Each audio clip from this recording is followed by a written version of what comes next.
बृहस्पति देव की कहानी। बृहस्पति भगवान की जय। प्राचीन काल में एक ब्राह्मण था। वह बहुत निर्धन था, उसके कोई संतान नहीं थी।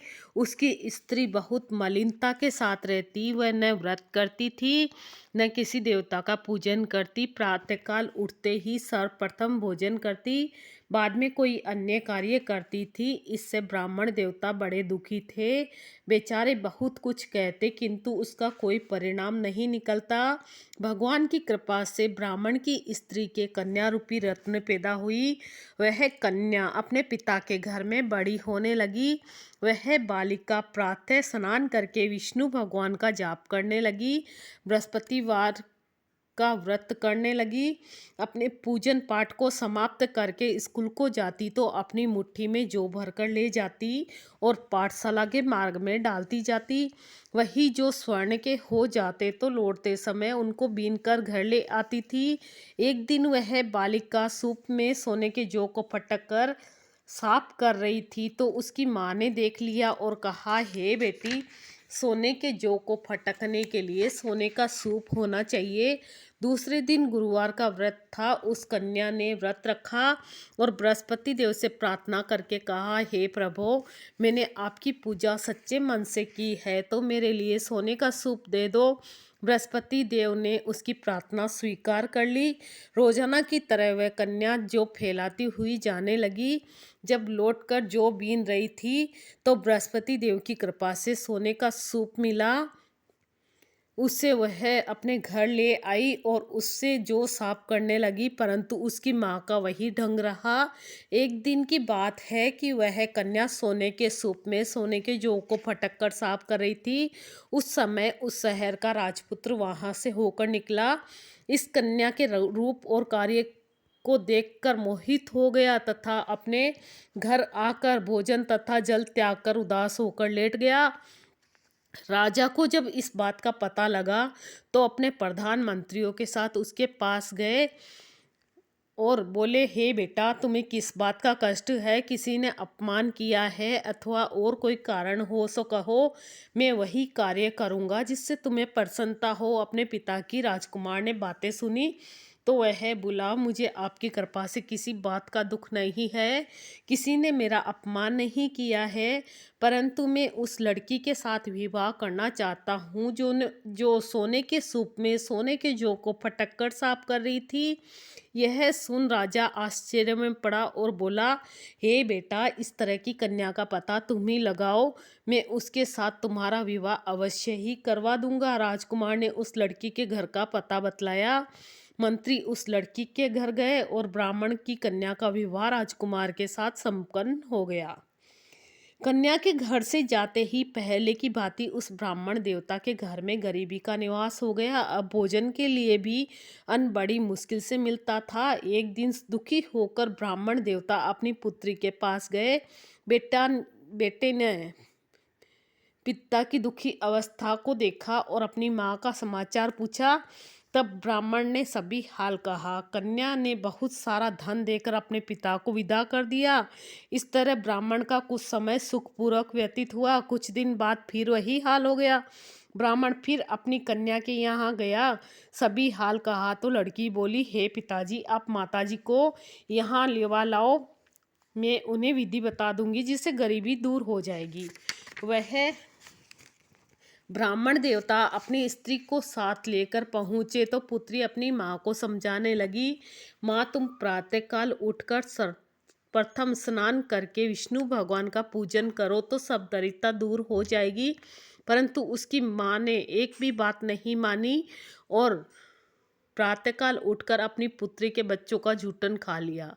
एक दिन उसकी पुत्री को भी गुस्सा आया और एक रात कोठरी में से सारा सामान निकालकर उसमें अपनी माँ को बंद कर दिया तथा प्रातःकाल उसमें से निकालकर स्नान करा के पूजा पाठ कराया तो उसकी माँ की बुद्धि भी ठीक हो गई और फिर प्रत्येक बृहस्पतिवार का व्रत रखने लगी। इस व्रत के प्रभाव से उसकी माँ भी बहुत धनवान और पुत्रवती हो गई और बृहस्पति जी के प्रभाव से स्वर्ग को प्राप्त हुई तथा वह ब्राह्मण भी सुखपूर्वक इस लोक से सुख भोग कर स्वर्ग को प्राप्त हुए। इस तरह कहानी कहकर साधु देवता वहाँ से लोप हो गए। धीरे धीरे समय व्यतीत होने पर फिर वही बृहस्पतिवार का दिन आया, तो राजा जंगल से लकड़ी काटकर किसी शहर में बेचने गया। उसे उस दिन से और दिन से अधिक पैसा मिला, धन मिला। राजा ने चना गुड़ आदि लाकर बृहस्पतिवार का व्रत किया।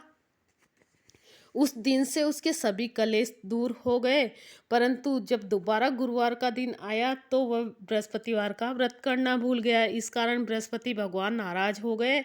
उस दिन उस नगर के राजा ने विशाल यज्ञ का आयोजन किया तथा शहर में ये घोषणा करवा दी कि कोई भी मनुष्य अपने घर न भोजन बनावे न अग्नि जलावे, समस्त जनता मेरे यहाँ भोजन करने आवे। जो इस आज्ञा को जैन नहीं मानेगा उसे फांसी की सजा दी जाएगी। इस तरह की घोषणा संपूर्ण नगर में करवा दी गई। राजा की आज्ञा अनुसार शहर के सभी लोग भोजन करने गए, लेकिन लकड़हारा कुछ देर से पहुंचा, इसलिए राजा उसको अपने साथ घर लिवा ले गए और ले जाकर भोजन करा रहे थे कि रानी की दृष्टि उस खूंटी पर पड़ी जिस पर उसका हार लटका हुआ था। वह वहां पर दिखाई नहीं दिया। रानी ने निश्चय किया कि मेरा हार इसी मनुष्य ने चुरा लिया है।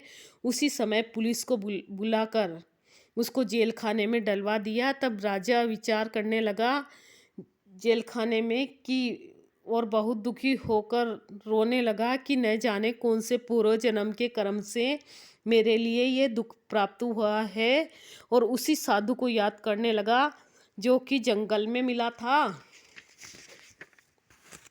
उसी समय तत्काल बृहस्पति देव साधु के रूप में प्रकट हो उसकी दशा को देखकर कहने लगे, अरे मूर्ख, तूने बृहस्पति देवता की कथा नहीं की, इस कारण तुझे ये दुख प्राप्त हुआ है।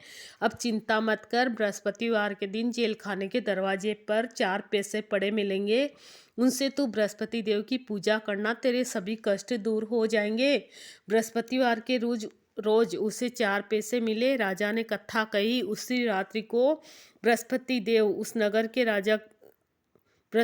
ने उस नगर के राजा को सपने में कहा, हे राजा, तुमने जिस आदमी को जेल खाने में बंद कर दिया वह निर्दोष है, वह राजा है, उसे छोड़ देना। रानी का हार उसी खूंटी पर लटका हुआ है।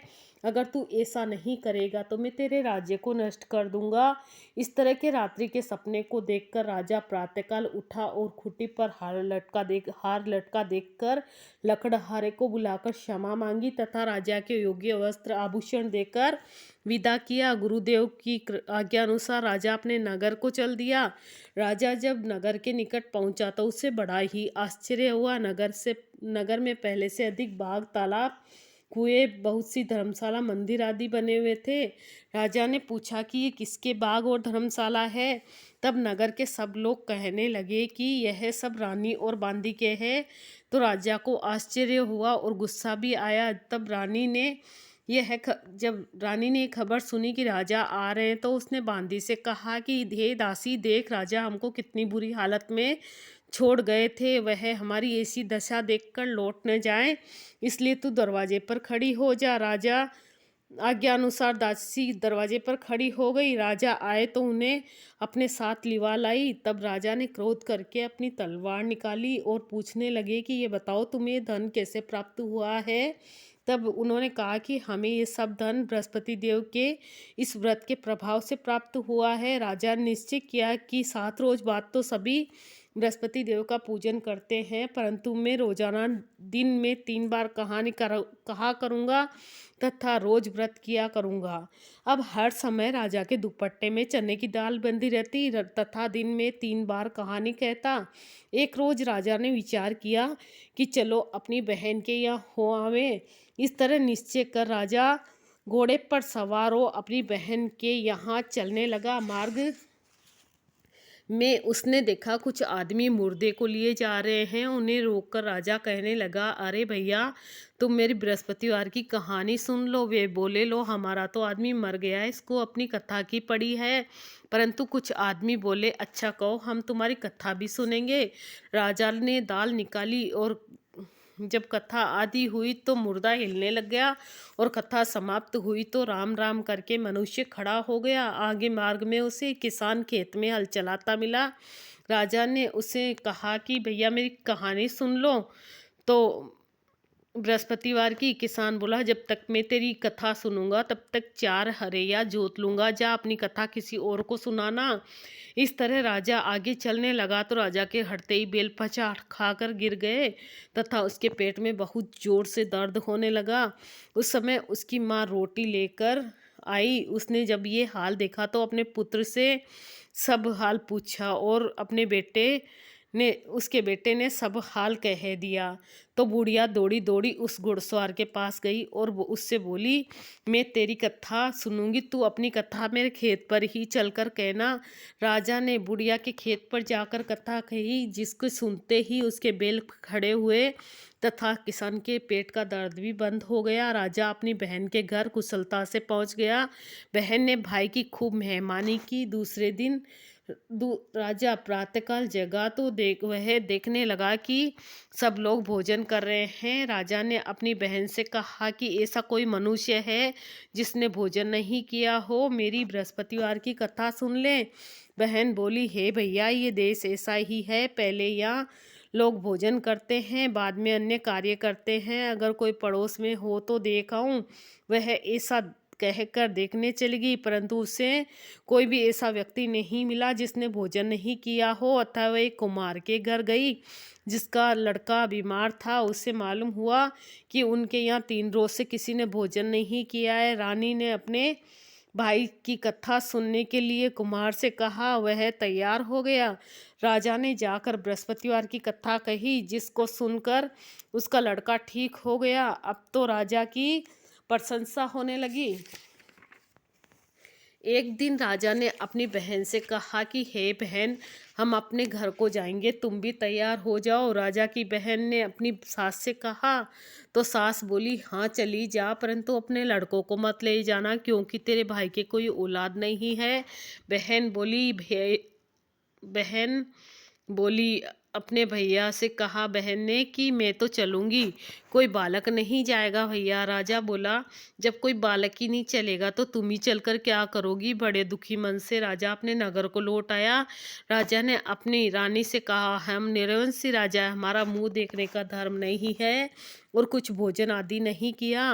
रानी बोली, हे प्रभु, हमें बृहस्पति देव ने सब कुछ दिया है तो औलाद भी अवश्य देंगे। उसी रात को बृहस्पति देव ने राजा को सपने में कहा, हे राजा, उठ, सभी सोच त्याग दे, तेरी रानी गर्भ से है।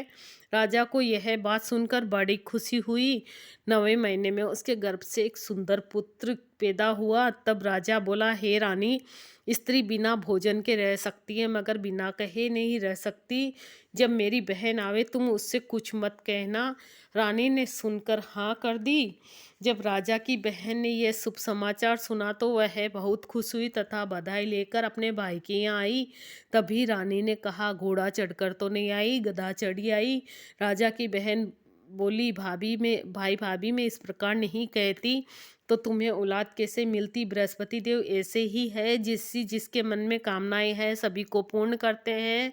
जो सद्भावना पूर्वक बृहस्पतिवार का व्रत करता है एवं कथा पढ़ता है अथवा सुनाता है और दूसरों को सुनाता है, बृहस्पति देव उसकी सभी मनोकामनाएं पूरी करते हैं। भगवान बृहस्पति देव उसकी सदैव रक्षा करते हैं। संसार में सद्भावना से भगवान जी का पूजन व्रत सच्चे हृदय से करते तो उनकी सभी मनोकामनाएं पूर्ण करते हैं। जैसी सच्ची भावना से रानी और राजा ने उनकी कथा का गुणगान किया था तो उनकी सभी इच्छाएं बृहस्पति देव ने पूर्ण की थी। इसलिए सबको कथा सुनने के बाद में प्रसाद लेकर जाना चाहिए, हृदय से उनका मानन करते हुए जय जयकार बोलनी चाहिए। बोलो बृहस्पति भगवान की जय, बोलो विष्णु भगवान की जय। बृहस्पति देव की कहानी।